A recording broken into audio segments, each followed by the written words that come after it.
الحق من ربك فلا تكن من الممترين.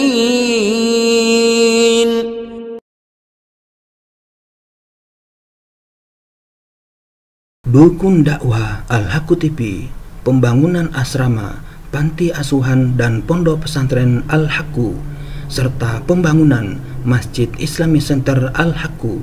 Salurkan donasi Anda melalui Bank Syariah Indonesia dengan nomor rekening 7726170370 dengan kode bank 451 atas nama Muhammad Rais, pengasuh panti asuhan dan pondok pesantren Al-Haqqu.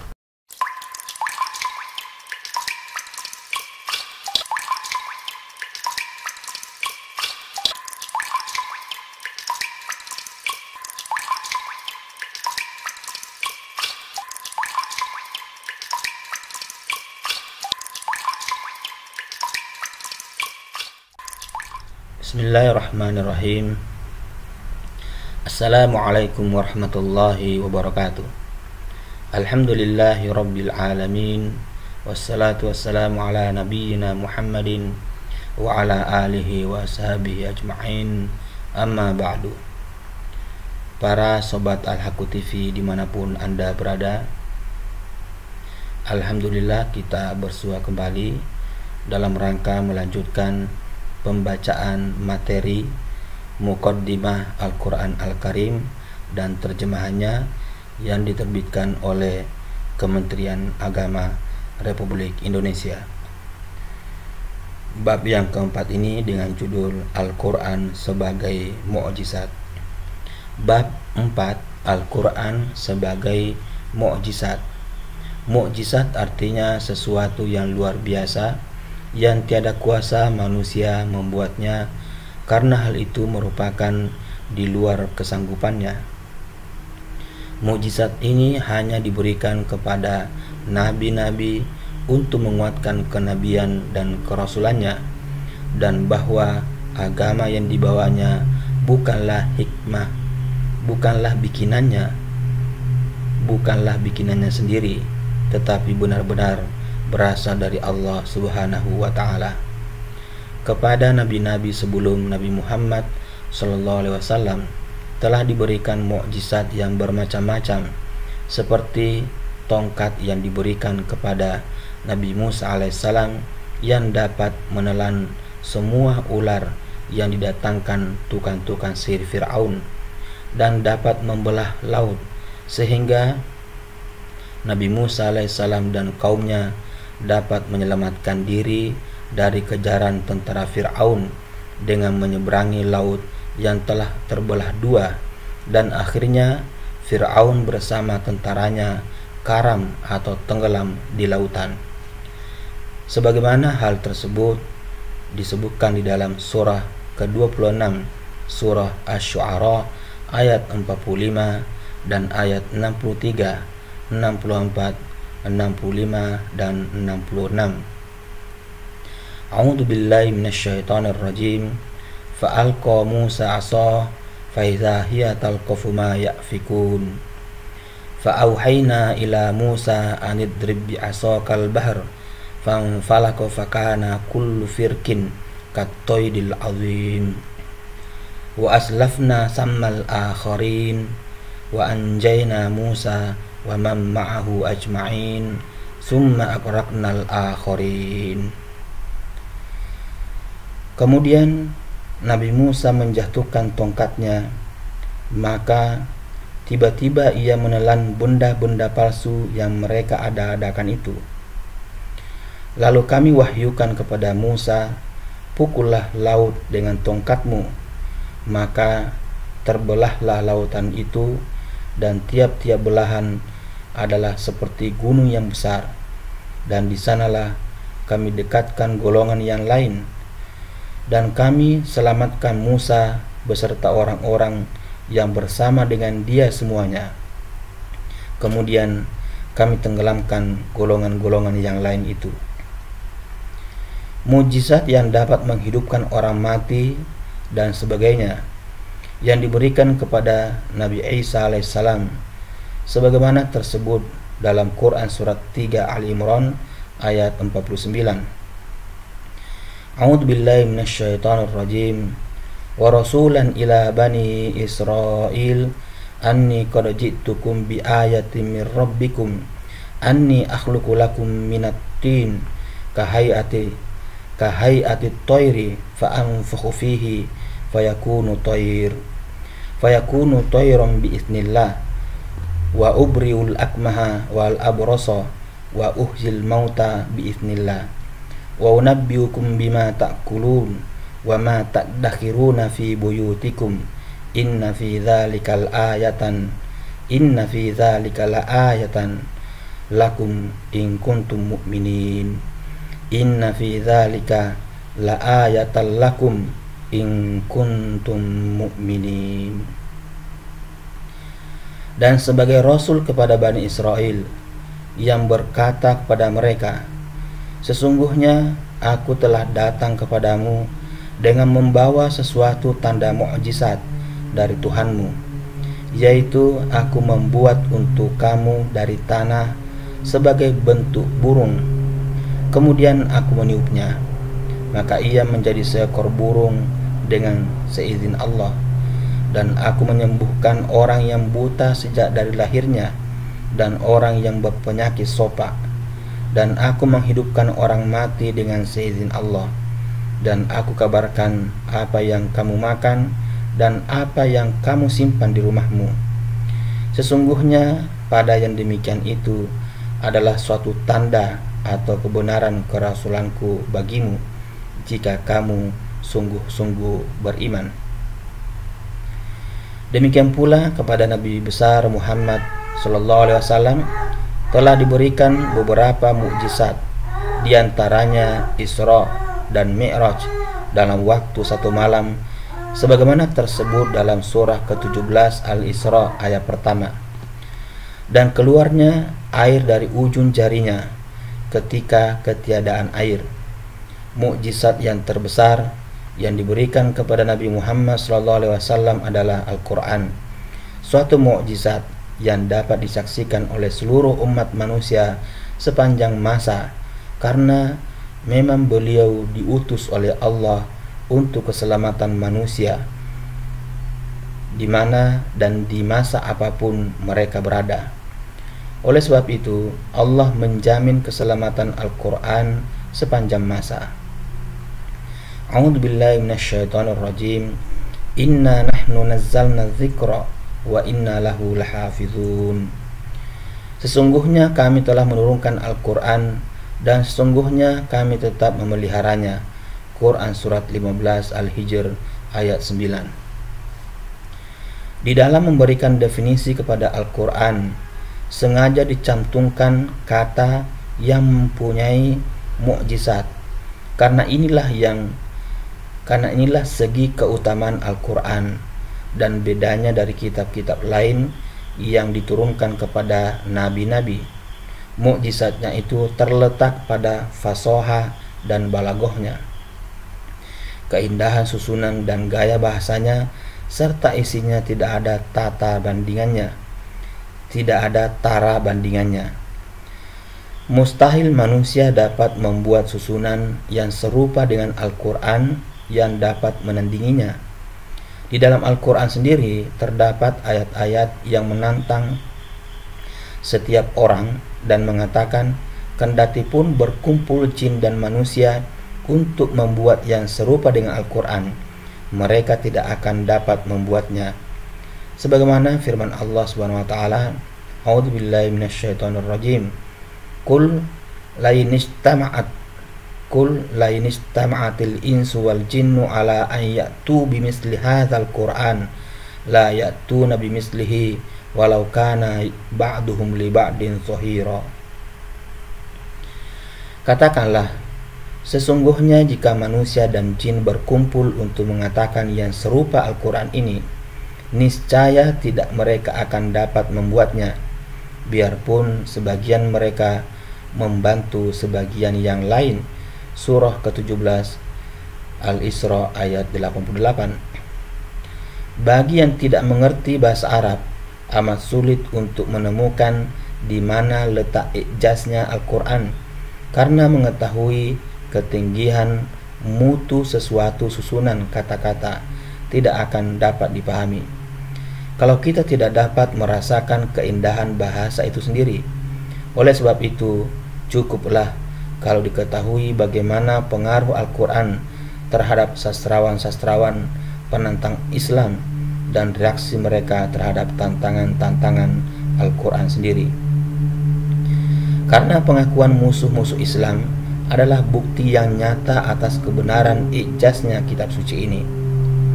Contohnya pertama, beberapa pemimpin Quraisy telah berkumpul untuk merundingkan cara-cara menundukkan Rasulullah SAW.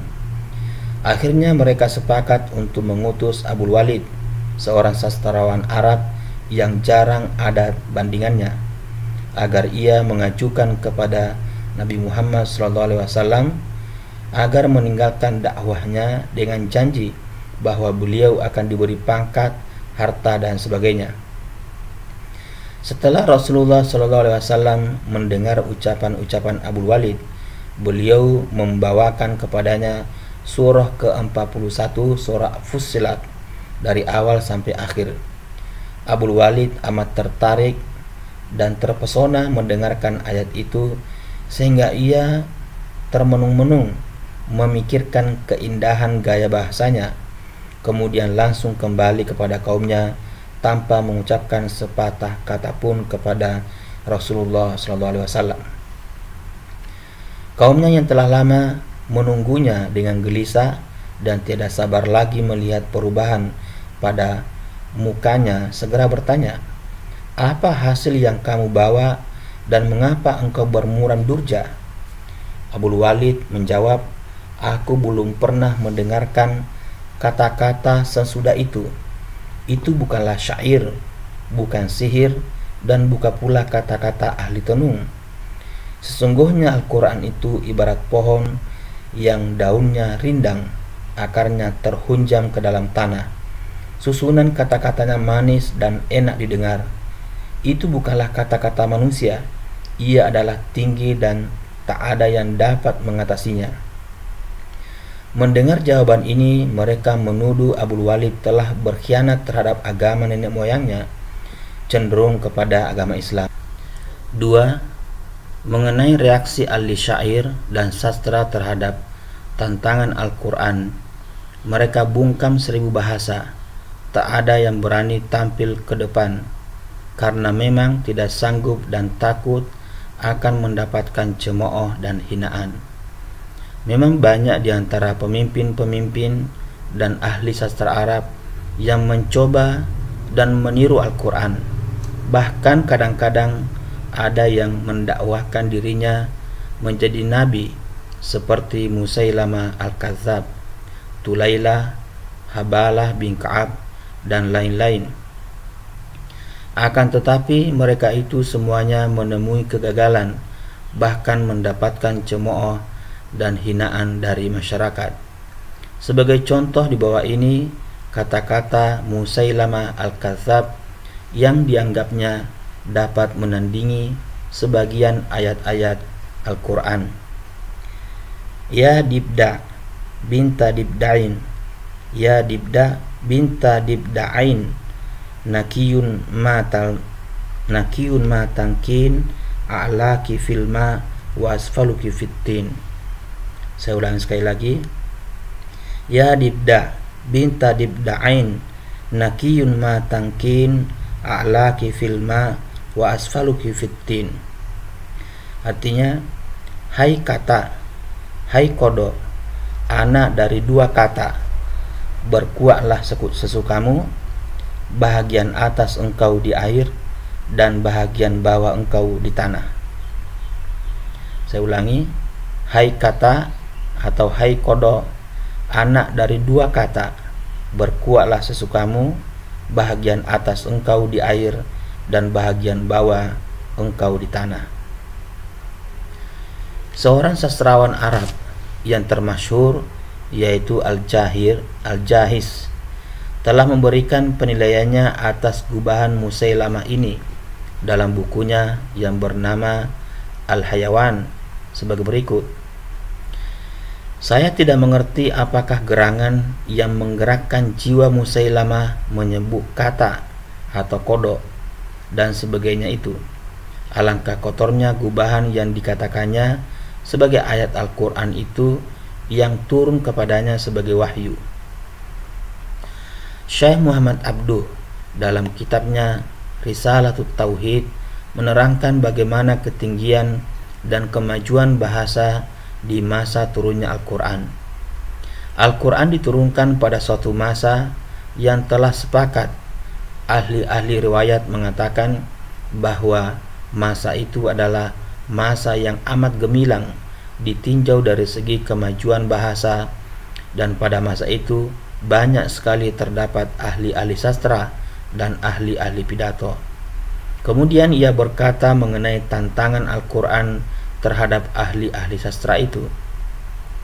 Benarlah bahwa Al-Quran itu suatu mukjizat, telah berlalu masa yang panjang, telah silih berganti datanya angkatan demi angkatan. Tantangan Al-Quran tetap berlaku, tetapi tak seorang pun yang dapat menjawabnya. Semua kembali dengan tangan hampa karena lemah dan tiada berdaya. Bukankah lahirnya kitab Al-Quran ini dibawa oleh seorang yang buta huruf, suatu mukjizat yang terbesar yang membuktikan bahwa ia bukanlah buatan manusia. Memang ia adalah suatu mukjizat yang membuktikan kebenaran Nabi Muhammad SAW dan suatu nur yang terpancar dari ilmu ilahi. Di samping Al-Quran ditinjau dari segi bahasanya adalah suatu mukjizat yang besar, maka ditinjau dari segi isinya pun ia mengandung mukjizat pula. Beberapa contoh antara lain: 1. Di dalam Al-Quran terdapat berita-berita dan janji-janji mengenai masa yang akan datang. Kejadian-kejadian yang akan terjadi di masa depan adalah di luar kekuasaan manusia untuk mengetahuinya. Memang ada ramalan-ramalan tukang tenun. Memang ada ramalan-ramalan tukang tenung mengenai masa depan, tetapi itu hanya ramalan yang tiada dapat dijamin kebenarannya.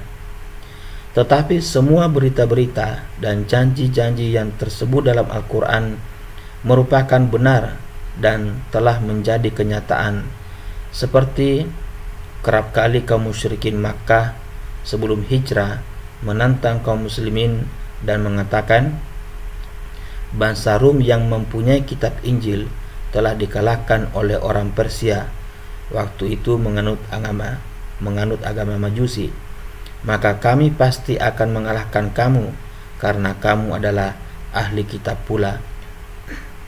Kemudian turunlah surat ke-30, Quran surat Ar-Rum ayat 2 dan 3. A'udzubillahi minasyaitonirrajim. Gulibatir Rum fi adnal ardi wa hum min ba'di ghalabihim sayaglibun. Telah dikalahkan kerajaan Rum di negeri yang terdekat, dan mereka sesudah kala itu akan menang lagi dalam beberapa tahun. Memang kerajaan Rum di waktu turunnya ayat ini dalam keadaan sangat lemah dan tidak mungkin akan bangun lagi. Akan tetapi apa yang diberitakan Al-Quran telah menjadi kenyataan dalam beberapa tahun kemudian. 2. Di dalam Al-Quran terdapat pula fakta-fakta ilmiah yang tidak mungkin diketahui manusia di tanah Arab pada waktu itu. Tetapi fakta-fakta tersebut dijelaskan dengan tepat dan sekarang diakui kebenarannya. Seperti pada masa turunnya Al-Quran, ilmu kedokteran di tanah Arab boleh dikatakan tidak ada. Yang ada hanya ilmu pengobatan secara primitif dan takhyul. Namun demikian, Al-Quran menerangkan dalam surah ke-23, surah Al-Mu'minun ayat 12-14, A'udzu billahi minasyaitonir rajim. Walaqad khalaqnal insana min sulalatin min tin, summa ja'alnahu nutfatan fi qararin makin. Summa khalaqnan nutfata 'alaqatan fa khalaqnal 'alaqah mudghatan fa khalaqnal mudghah idhaman fa kasawnal idhama lahman summa ansha'nahu khalqan akhar fatabarakallahu ahsanul khaliqin. Saya ulangi. Walaqad khalaqnal insana min sulalatin min tin, summa ja'alnahu nutfatan fi qararin makin. Summa khalaqnal nutfata 'alaqatan fa khalaqnal 'alaqah mudghatan fa khalaqnal mudghah idhaman fa kasawnal idhama lahma summa ansha'nahu khalqan akhar fatabarakallahu ahsanul khaliqin. Dan sesungguhnya kami telah menciptakan manusia dari suatu saripati yang berasal dari tanah. Kemudian kami jadikan saripati itu air mani yang disimpan dalam tempat yang kokoh atau rahim. Kemudian air mani itu kami jadikan segumpal darah. Lalu segumpal darah itu kami jadikan segumpal daging, dan segumpal daging itu kami jadikan tulang belulang. Kemudian tulang itu kami bungkus dengan daging. Sesudah itu kami jadikan ia makhluk yang berbentuk lain. Maka maha sucilah Allah, pencipta yang paling baik. Pada mulanya ahli-ahli ilmu falak menetapkan bahwa matahari tetap tidak beredar dan hanya bumilah yang beredar di sekeliling matahari. Tetapi Al-Quran menegaskan bahwa matahari juga berjalan. Dalam Quran surat 36 Yasin ayat 38 Allah berfirman, A'udzu billahi minasyaitonir rajim. Wasyamsu tajri limustaqarril laha, dzalika taqdirul azizil alim. Saya ulangi. A'udzu billahi minasyaitonir rajim. Wasyamsu tajri limustaqarril laha, dzalika taqdirul azizil alim. Dan matahari itu beredar di tempat peredarannya. Demikianlah ketetapan dari yang maha perkasa lagi maha mengetahui. Demikianlah dengan ringkas dapat disimpulkan bahwa Al-Quran itu merupakan suatu mukjizat dipandang dari segi bahasanya, dan mengandung mukjizat pula ditinjau dari segi isinya. Dan mukjizat ini akan kekal sepanjang masa karena ia telah dijamin terpeliharanya oleh Allah Subhanahu wa Ta'ala.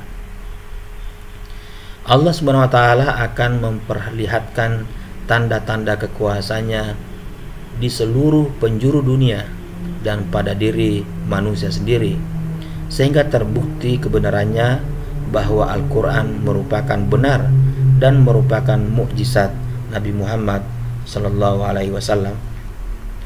Fungsi diturunkannya adalah untuk memberikan jawaban kepada berbagai persoalan umat manusia dan memberikan jalan keluar dalam menyelesaikan persoalan-persoalan dan perselisihan yang dihadapi oleh masyarakat. Demikian para sobat Al-Haqqu TV, bab yang keempat dari Muqaddimah Tarjamah Al-Quran Al-Karim yang diterbitkan oleh Kementerian Agama Republik Indonesia. Mudah-mudahan bermanfaat. Lebih kurangnya mohon dimaafkan. Billahi taufiq wal hidayah. Wassalamualaikum warahmatullahi wabarakatuh.